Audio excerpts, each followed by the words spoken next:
The South African Local Government Association, SALGA, has called on municipalities that received poor audit outcomes to turn around their financial management and governance.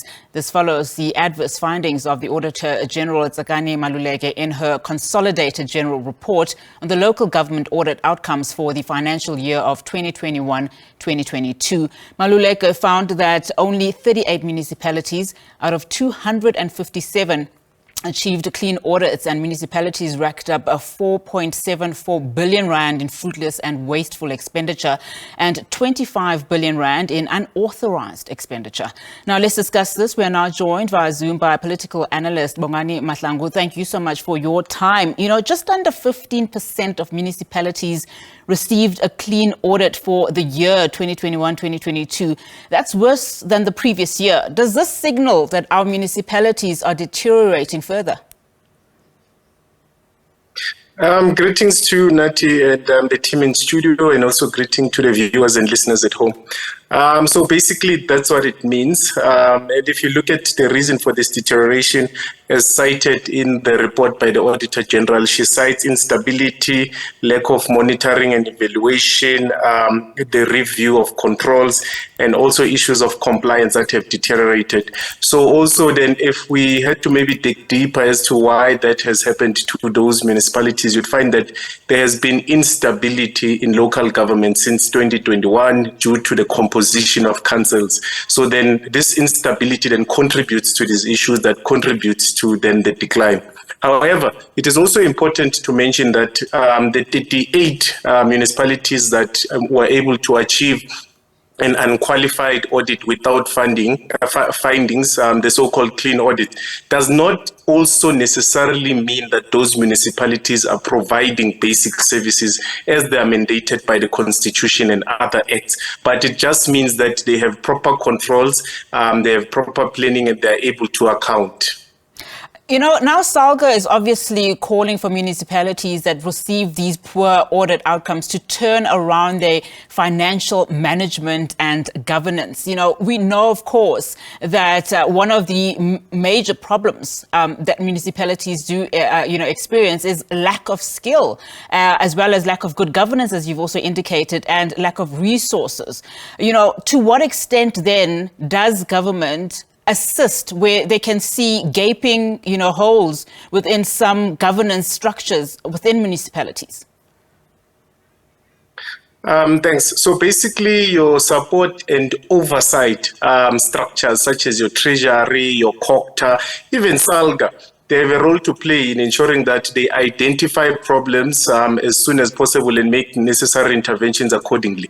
So, like for instance, where we are now, the same enforcement or support and oversight structures, what they should be asking municipalities is to say, provide us with your APPs, your annual performance plans.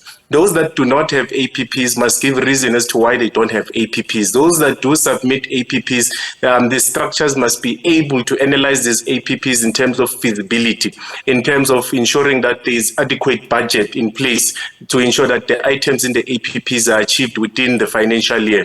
Audit outcomes have just been released. The same entities must be able to go to these municipalities and say, provide us with your post-audit action plans.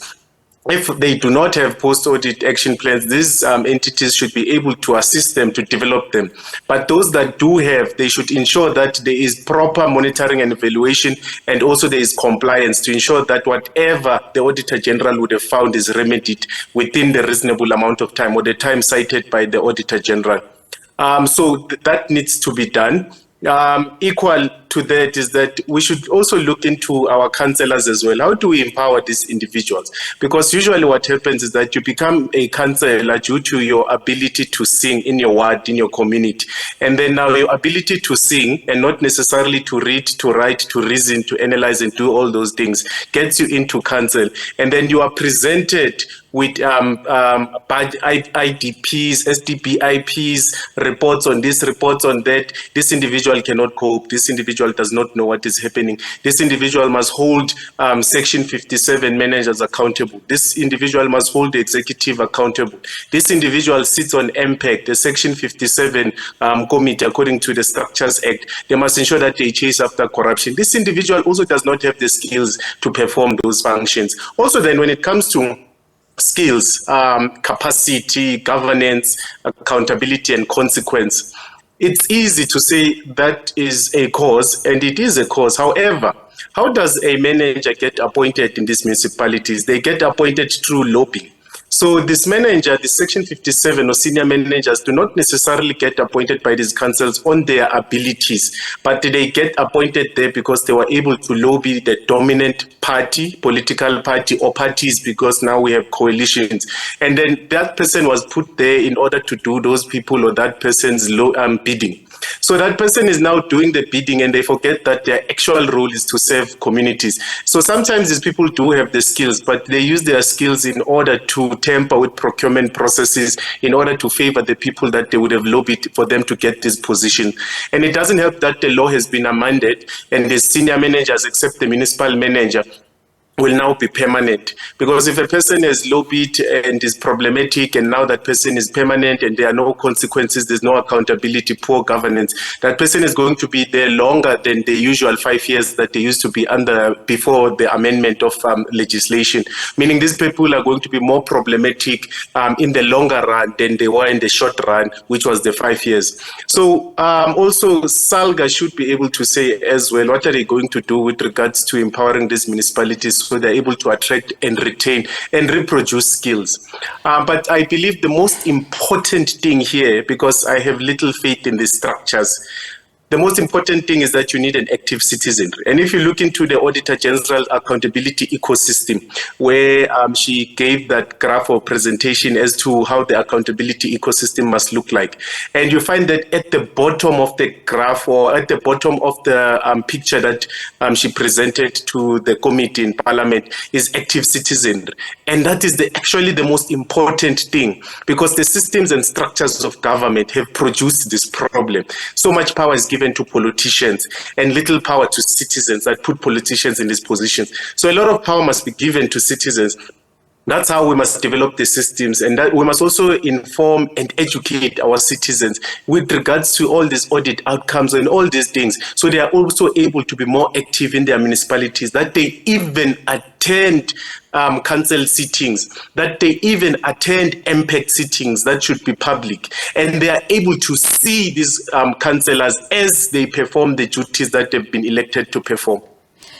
In most cases, of course, citizens feel disempowered. They feel that the system works against them time and time again, which is probably why in most instances we see them turn to violence as a form of, protest. And I mean, one wonders what 2024 will look like in the face of instability caused by coalition municipalities, we are told, as well as other, instabilities within the municipalities themselves. What does the picture look like when you don't have an active citizenry, as you say, particularly as we're going to the 2024 elections? So basically, thanks for that. So basically, the picture looks like what has been presented by the Auditor General and worse. Hence, I even said earlier that even these municipalities, the 38 municipalities with clean audits, as so much as they have clean audits, you must go to the ground at these 38 municipalities, you will realize that most of them are not able to deliver services. And that's the picture that unfortunately does not reflect in the report, but it's the reality on the ground. So now the picture will look as dim as it has been presented by this report and other reports as well, as we have seen that a lot of municipalities have been placed under Section 139, if I'm not mistaken, of the Constitution, that's under administration. So that has been rising as well. That's another picture as well that we must look into. The picture will get worse, as you have rightfully put it. We are less than 12 months away from elections. So basically, we're in election season. Some organizations, political organizations, have even launched their election programs. And now that means that it is the rise of the rent seeker.